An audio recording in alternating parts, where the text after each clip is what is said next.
Is the EU Migration Pact taking away Irish sovereignty? Will it cause member states to be flooded by migrants? And will it force EU countries to pay fines if migrants aren't accepted? Let's look at what the claims suggest. Initially, this transfer of sovereignty was incremental, but now it is at an accelerated pace.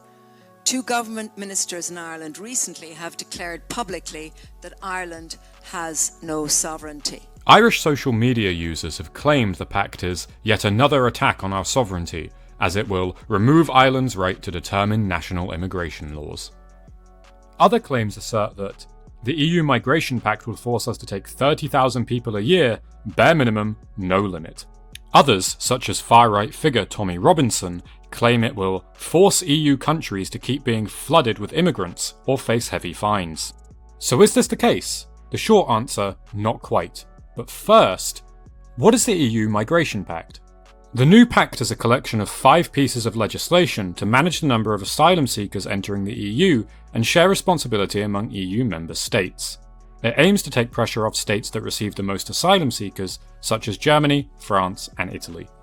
The pact mandates the establishment of new border centres to hold, vet, or deport immigrants. It also obligates less pressured EU countries to take in migrants to help prevent pressure on Italy and Greece, etc. If countries do not take in migrants in this way, they must show solidarity and support highly pressured member states by supplying either money, resources, or security to those under pressure countries. However, this aspect of the pact is rather flexible with how a country can choose to provide support. Finally, deportation is a topic of much discussion. Migrants can be sent to countries outside the EU that are considered safe as long as they have ties to that country. So does the Migration Treaty take away nations' sovereignty? No, and let's break down why this is a misunderstanding. The Migrant Pact will come into force within 2 years.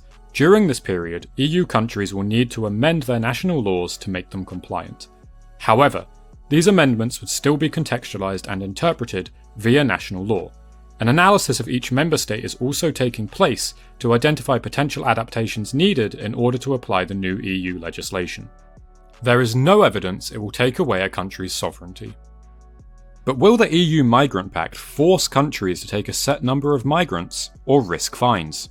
This is also not the case. EU member states will not be required to accept a set number of asylum seekers. There is nothing to suggest a country must take 30,000 migrants a year. This is where the flexible support is key. Instead, member states will be able to choose what type of support they give. This could mean accepting relocated asylum seekers, offering financial support to states under pressure, or providing other types of support such as staff.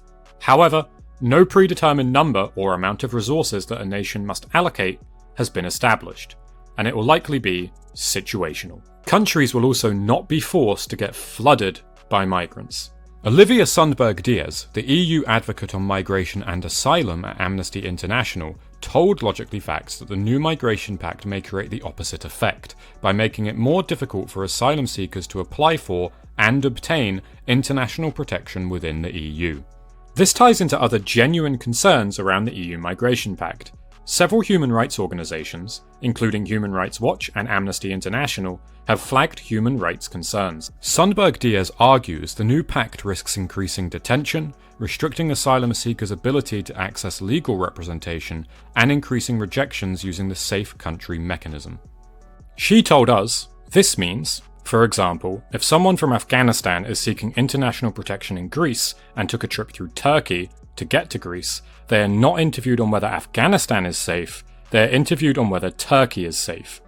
That means that people may be rejected and forced to return to a country they may have only briefly transited through.